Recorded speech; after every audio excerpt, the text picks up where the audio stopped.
Shalom, queridos, graça e paz, beleza? Nós juntos, novamente, para mais um dia de estudos da Palavra de Deus, né? Neste que é o 68º dia de estudo. Estamos avançando, né? Cada dia, um novo estudo, com 3 leituras novas, sequenciais, de livros específicos, para que ao final de um ano você possa ter concluído toda a palavra de Deus, todo o estudo, toda a leitura desta palavra. Porque esse é o propósito, esse é o objetivo. É você poder dizer que na sua vida, um dia, né, você contemplou esta maravilha de poder estudar toda esta palavra. Por que essa importância? Porque, queridos, nós precisamos conhecer a palavra que foi liberada por um Deus todo-poderoso, Criador dos céus e da terra, Criador do homem, Criador de tudo que existe. E é importante que nós conheçamos um pouco deste Deus através da sua palavra. Por isso, nós criamos este canal para te abençoar. Se inscreva, né? Encaminhe as suas dúvidas, marque aí um likezinho se você gostou, faça a sua crítica, né? Seu elogio, enfim, você é livre para poder escolher o melhor. Escolha estar conosco, porque aqui tem virtudes da parte do Senhor Jesus. Amém? Deus te abençoe. Um excelente dia e fica ligado. Vem aí 3 novas leituras para este dia. Glória a Deus.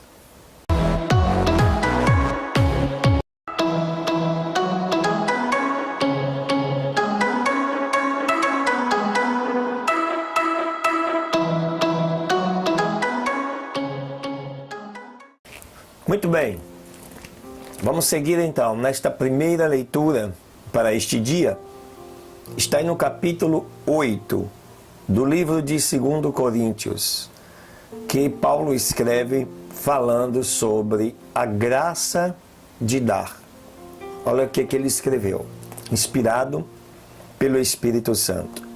Também, irmãos, vos fazemos conhecer a graça de Deus, dada às igrejas da Macedônia. Como em muita prova de tribulação, houve abundância do seu gozo, e como a sua profunda pobreza abundou em riquezas da sua generosidade. Porque segundo o seu poder, que eu mesmo testifico, deram voluntariamente e ainda acima do seu poder, pedindo-nos com muitos rogos que aceitássemos a graça e a comunicação deste serviço que se fazia para com os santos. E não somente fizeram como nós esperávamos, mas a si mesmos se deram primeiramente ao Senhor e depois a nós, pela vontade de Deus. De maneira que exortamos a Tito que, assim como antes tinha começado, assim também acabasse esta graça entre vós. Portanto, assim como em tudo abundais em fé, e em palavra e em ciência, e em toda a diligência, e em vosso amor para conosco, assim também abundeis nesta graça.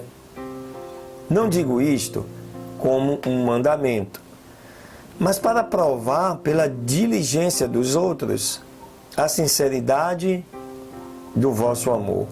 Porque já sabeis a graça de nosso Senhor Jesus Cristo, que sendo rico, por amor de vós, se fez pobre, para que pela sua pobreza enriquecesseis.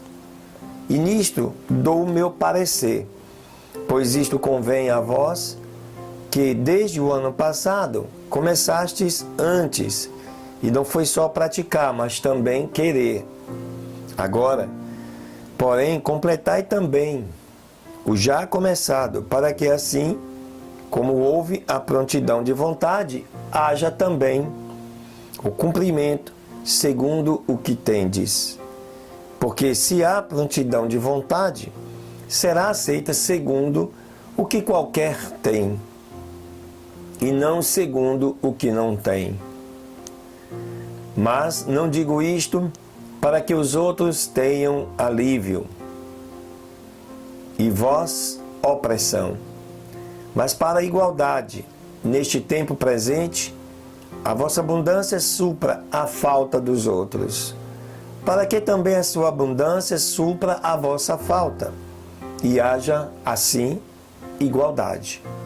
Como está escrito, o que muito colheu, não teve de mais, e o que pouco, não teve de menos. Mas, graças a Deus que pôs a mesma solicitude por vós no coração de Tito, pois aceitou a exortação e muito diligente partiu voluntariamente para vós. E com ele enviamos aquele irmão cujo louvor no Evangelho está espalhado em todas as igrejas. E não só isto, mas foi também escolhido pelas igrejas para companheiro da nossa viagem nesta graça, que é ministrada por nós para a glória do mesmo Senhor e prontidão do vosso ânimo, evitando isto, que alguém nos vitupere por esta abundância que por nós é ministrada. Pois zelamos do que é honesto, não só diante do Senhor, mas também diante dos homens. Com eles enviamos também outro nosso irmão, o qual muitas vezes e em muitas coisas já experimentamos ser diligente.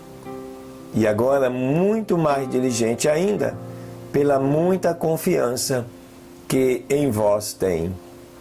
Quanto a Tito, é meu companheiro e cooperador para convosco. Quanto a nossos irmãos, são mensageiros das igrejas e glória de Cristo.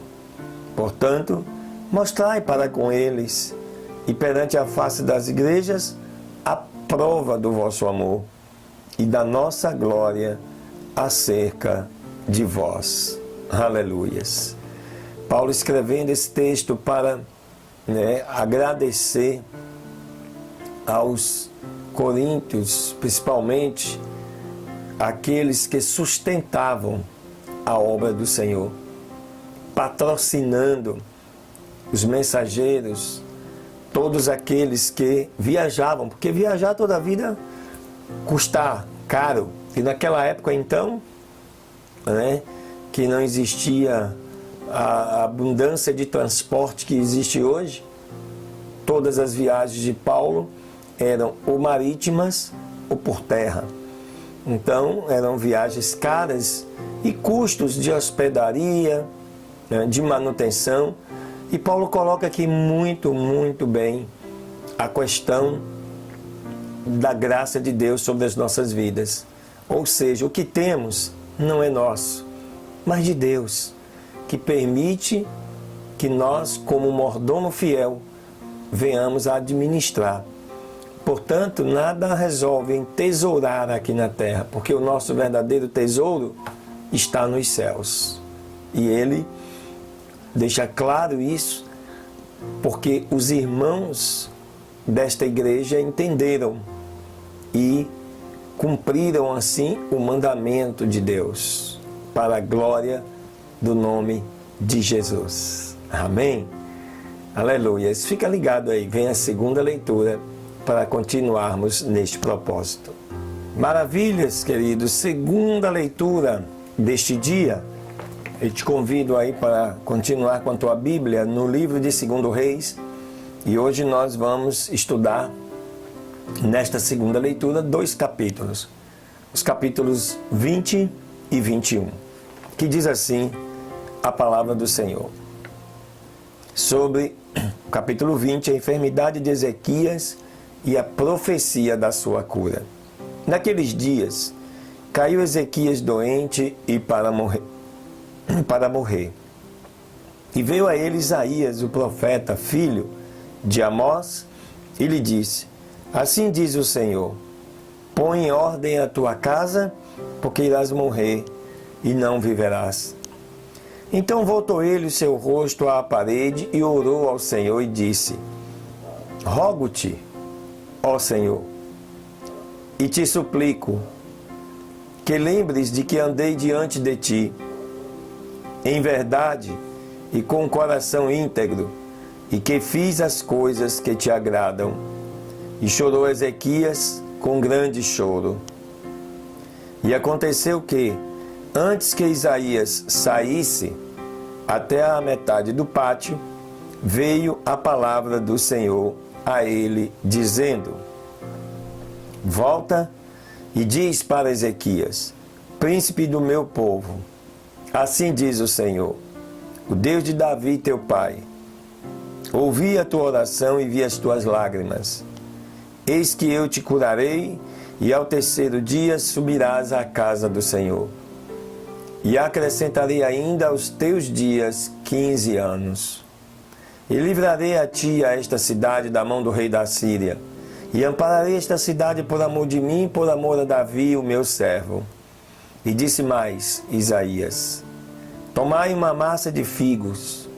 E tomando-a puseram-na sobre a chaga, e ele sarou. E Ezequias disse a Isaías: que sinal terei de que o Senhor me curará e que subirei à casa do Senhor ao terceiro dia? E respondeu Isaías: este sinal terás do Senhor, de que o Senhor fará o que tem dito. Queres que a sombra avance 10 graus ou que retroceda 10 graus? E Ezequias respondeu: coisa fácil é que a sombra decline 10 graus. Não seja assim, porém, mas que a sombra volte atrás 10 graus. Então o profeta Isaías clamou ao Senhor e fez retroceder a sombra os 10 graus que tinha avançado no relógio de Acais. Naquele tempo, Berodaque-Baladã, filho de Baladã, rei de Babilônia, enviou cartas e um presente a Ezequias, porque tinha ouvido que Ezequias tinha caído doente. E Ezequias os ouviu e lhe mostrou toda a casa das coisas preciosas, prata, ouro e especiarias, e preciosos ungüentos, e a casa das suas armas e tudo o que havia em seus tesouros. Nada ficou que Ezequias não lhes tenha mostrado, tanto em sua casa como em todo o seu domínio. Então o profeta Isaías veio até o rei Ezequias e lhe disse: o que disseram aqueles homens? E de onde vieram a ti?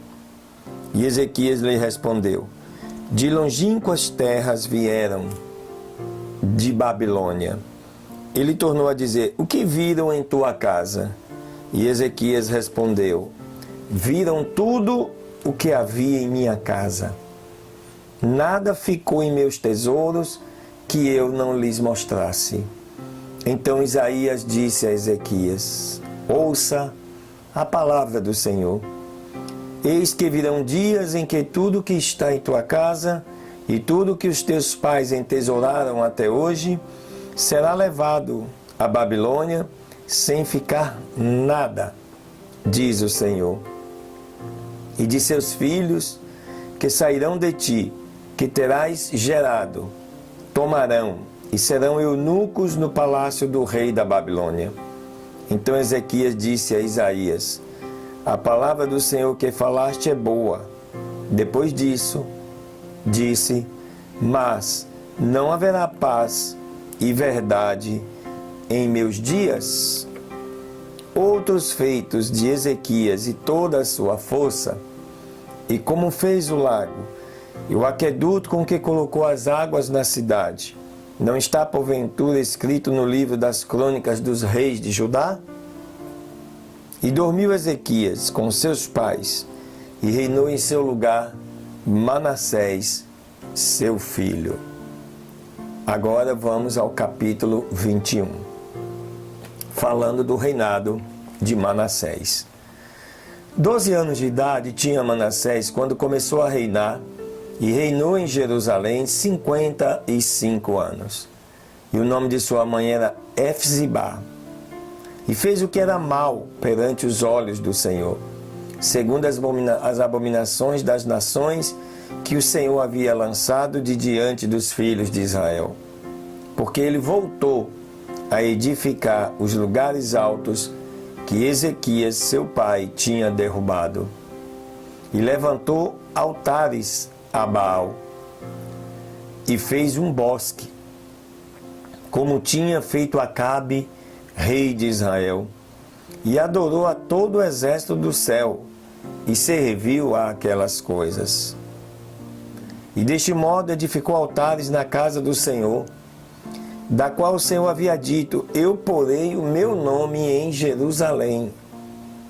E edificou altares para todo o exército dos céus, nos 2 átrios da casa do Senhor.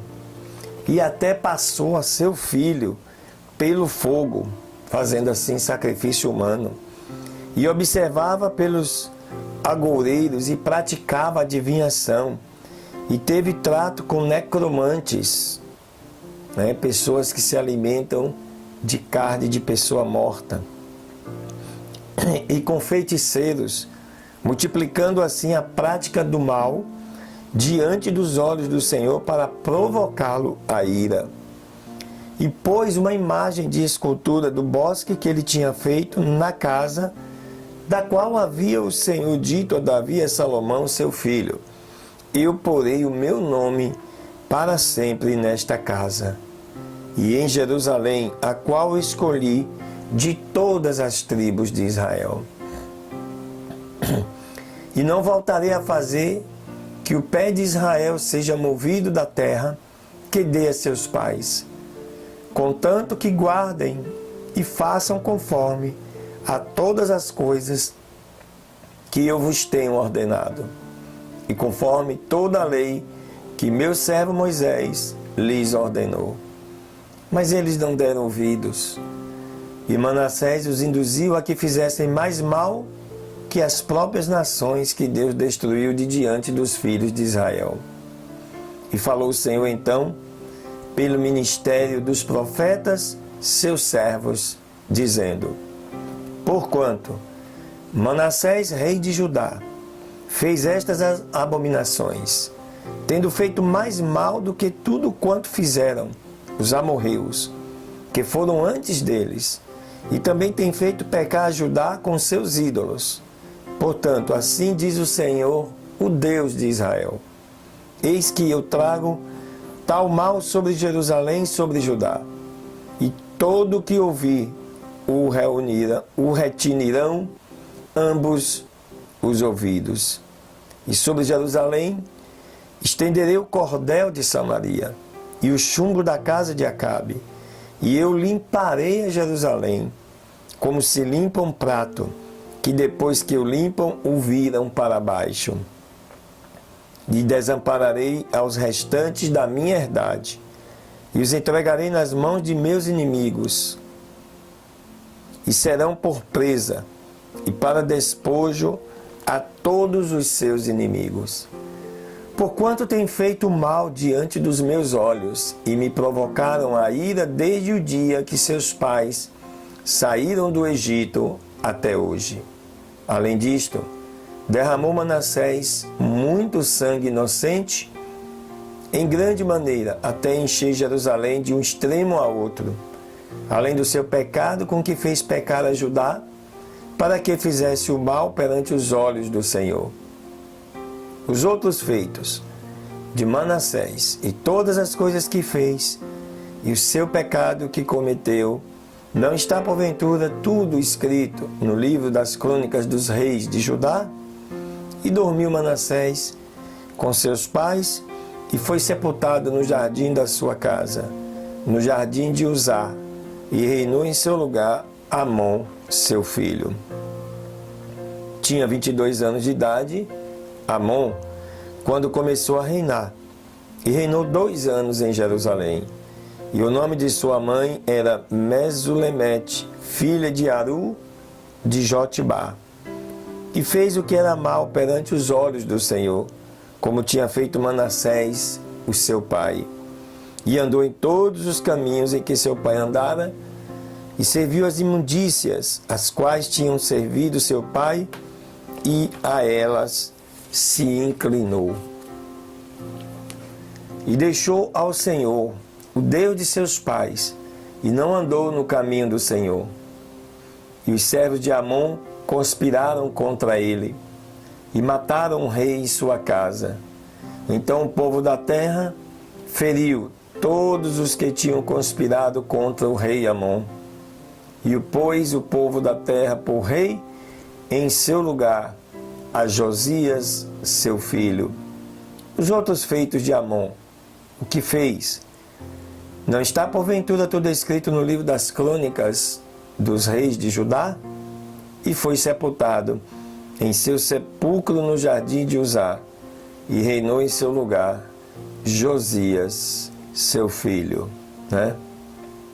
Josias, nesta época, tinha apenas 8 anos quando foi colocado no trono.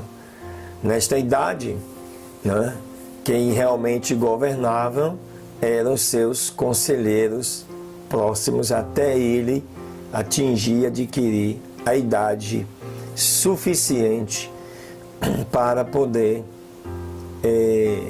exercer esse direito de compreensão e entendimento do significado do que é reinar. E esses 2 capítulos mostram aí, enquanto o pai, Ezequias, era um homem temente a Deus, um homem que teve selada a sua morte. E, no entanto, quando ele clamou a Deus, Deus, além de curá-lo, prolongou a sua vida, lhe concedendo mais 15 anos. E vem o seu filho Manassés, sucedendo ele, e faz todas estas coisas mal perante, essas coisas más perante os olhos do Senhor, servindo a ídolos, sacrificando inclusive seu filho, fazendo sacrifícios humanos para os demônios. Então nós percebemos que a história contada dos reis de Israel mostram que a escolha e a decisão é pessoal. Há aqueles que escolheram servir a Deus, há aqueles que escolheram servir a outros deuses, há aqueles que escolheram servir a si próprio, servir-se daquilo que está disposto em suas mãos. Esta é a diferença, queridos. E Deus, mesmo sendo um Deus onipotente, onipresente, onisciente, Ele continua permitindo que nós façamos as nossas escolhas, porque temos que ser responsáveis pelas nossas ações. Para isto, nós temos que escolher. Escolha ficar com o Senhor Jesus, porque Ele vai fazer com que nada na sua vida possa dar errado. Amém? Glória a Deus. Deus te abençoe. Fica aí. Ainda tem mais uma leitura. Muito bem. Terceira leitura está aí no livro de Naum, o capítulo 2. Nós começamos a estudar esse profeta ontem e hoje vamos dar continuidade. Diz assim o capítulo 2 de Naum: Subiu o destruidor contra ti. Guarda a fortaleza, vigia o caminho, fortalece os lombos, reforça muito o teu poder.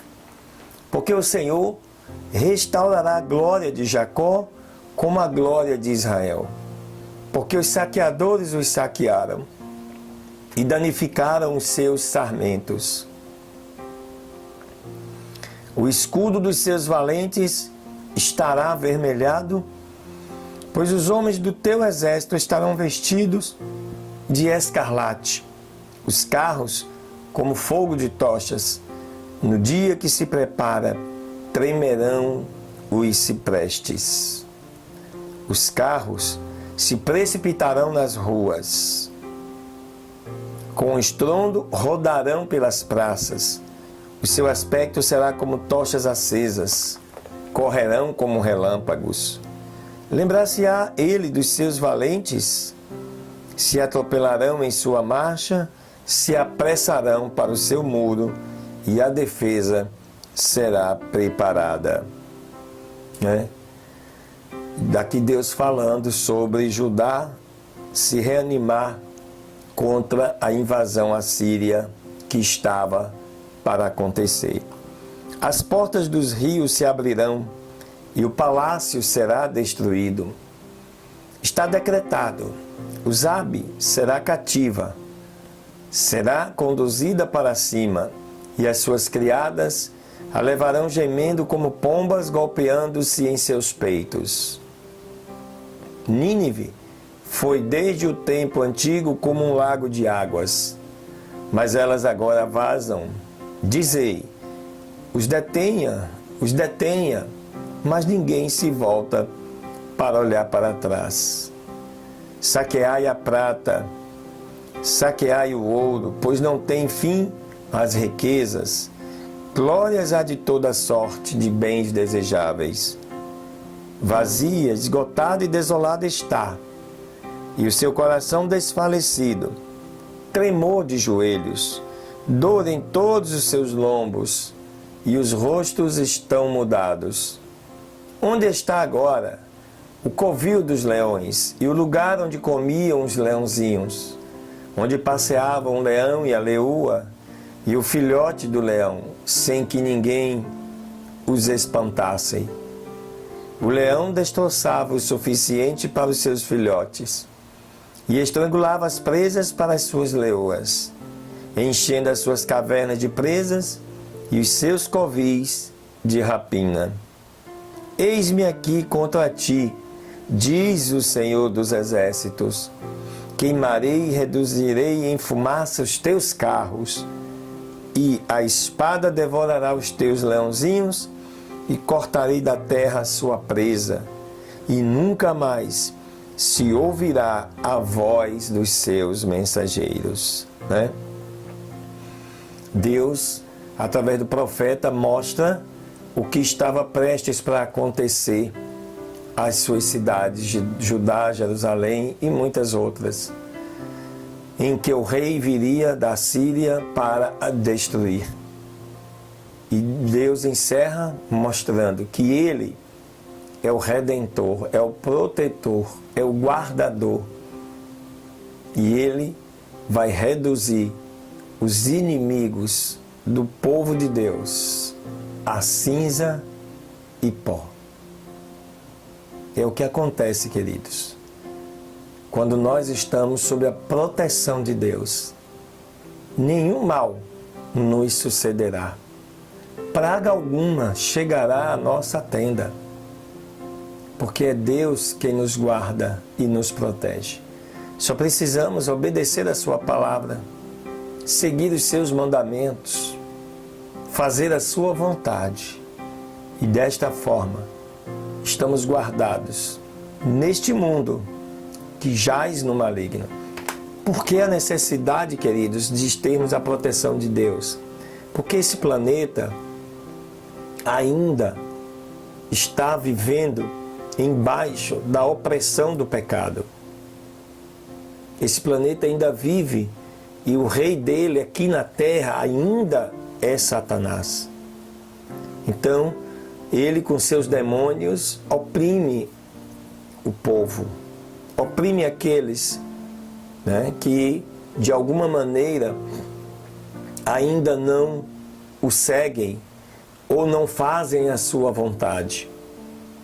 Por isso precisamos da proteção do Senhor para nos guardar e nos livrar de todo o mal que possa advir sobre a nossa vida. Amém? Por isso eu quero encerrar declarando que Deus continue a te guardar, te proteger e te livrar de todo mal. Te conceda um dia excelente, um dia de vitória. Faça o que você fizer, estando com o Senhor, você não é somente vitorioso, você é mais do que vitorioso. Porque em Cristo Jesus, tudo nós podemos fazer. Aleluias! Glória a Deus! Deus te abençoe.